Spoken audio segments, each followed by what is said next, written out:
library, coffee shop, store, and handicraft area all in one. Gusto mo yun? Gusto ko yun. Dito yan sa the atrium of Makati along Makati Avenue, right in front of the shops at Ayala Triangle Gardens. Pagpasok niyo sa building, go to the left side at nakita niyo agad yung common room. They have food and drinks here, like refreshers, coffee, non-coffee drinks, and merienda. Meron din silang DIY handcrafts.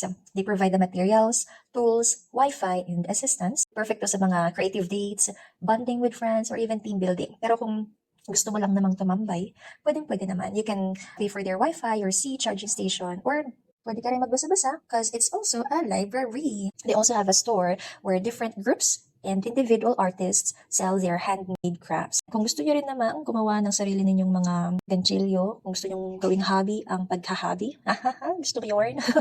Pwede rin kayong bumili rito. Overall, ang cute ng place, and if you're looking for a chill spot where you can eat, read, work, or do something creative, this is definitely worth checking out. Ayan lang. Bye!